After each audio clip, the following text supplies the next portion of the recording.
Make sure the washers are on the outside. Guide the wheel back into the frame.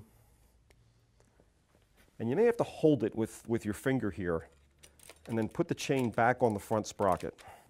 And then just backpedal a little bit, and the chain is now all the way on the front, it's all the way on the back, so you can let go of the rear wheel.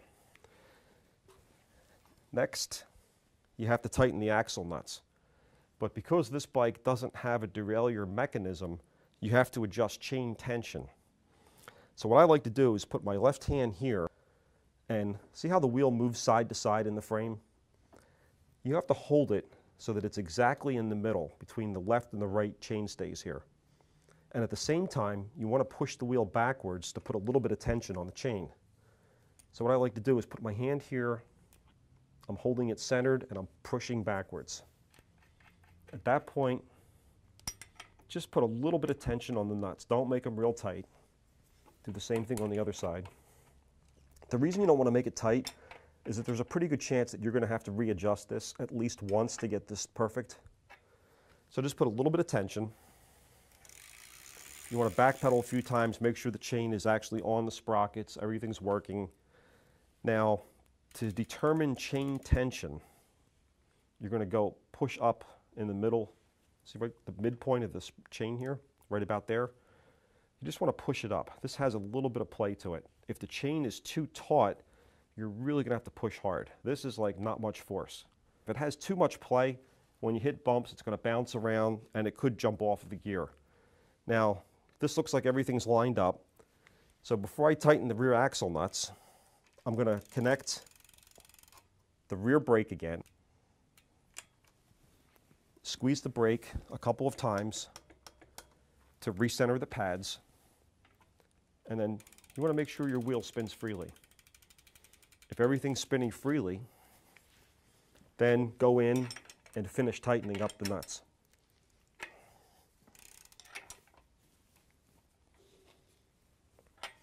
And just make sure it spins free again. And that's how you put the rear wheel back on.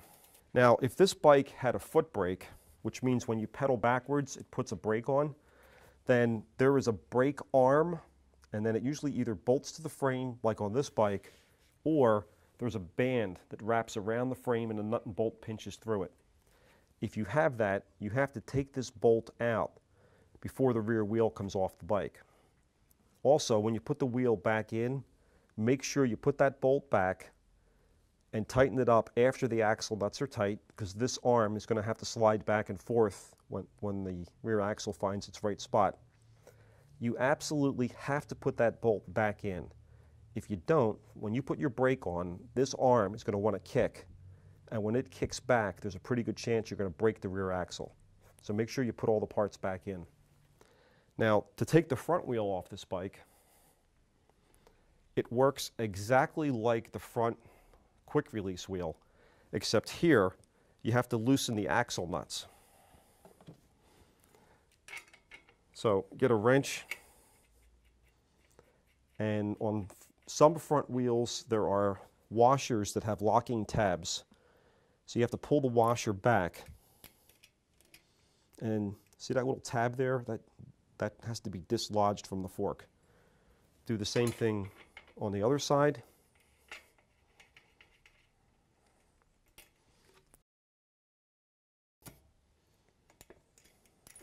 And then the wheel comes out of the bike. Now when you put this back in, you're going to reverse all the steps. With the front wheel, one thing you want to look out for is some wheels are directional, meaning that they're made to rotate in one direction. So if you look on the side of your tire, if it is directional, you're going to see like an arrow saying like rotation or something like that. So make sure this wheel goes in the same way as you took it out. If you have a quick release, that is less important because the quick release lever that you locked and unlocked is always on the left-hand side of the bike. So hopefully whoever put your tire on knew that, and if it is a directional tire, they did it properly. If not, that's something you could check. Drop the wheel in place. Make sure the tabs on the washer engage the slot in the fork, and if you have to, hold it with one hand as you're tightening the nut down, just to make sure that they go into the right spot. Do the same thing over here. Now, before you tighten the nuts up, see how the front wheel has play in the fork? You want to hold it centered between the two fork blades. Put a little bit of tension on the nuts.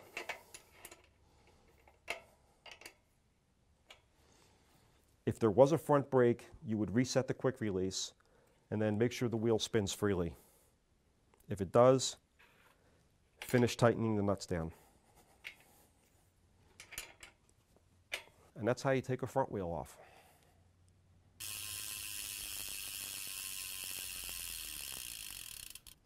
Now, this particular bike has the release mechanism for the brake incorporated into the lever.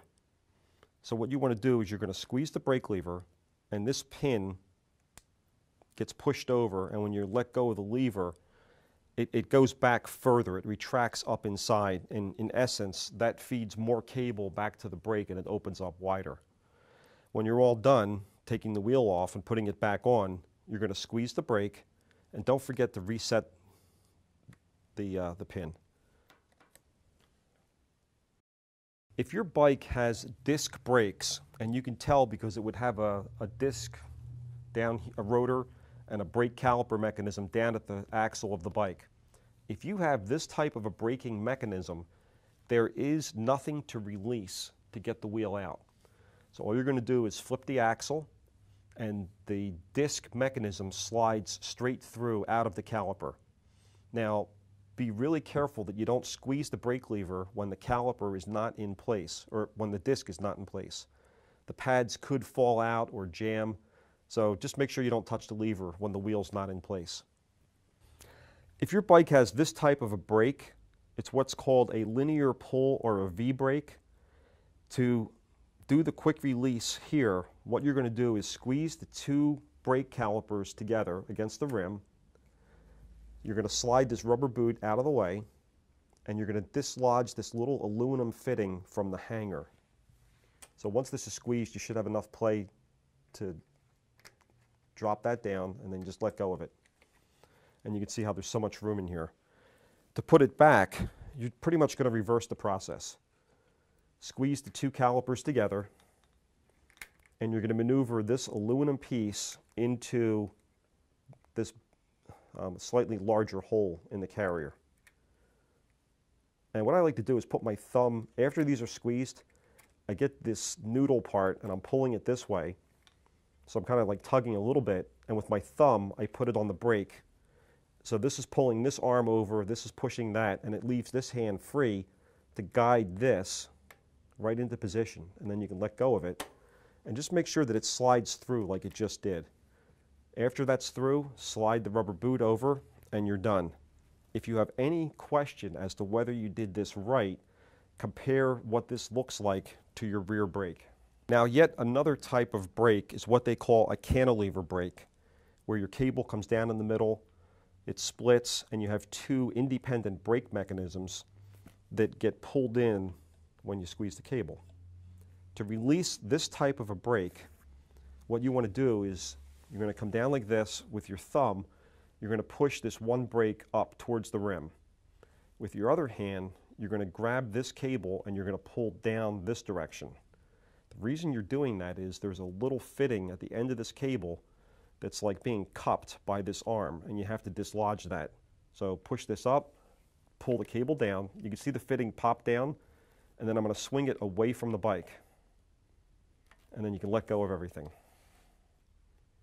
To reset this brake, just go backwards.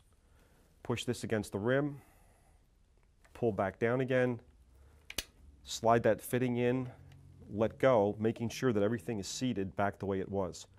If you have any questions, just compare what this looks like to how the other brake looks.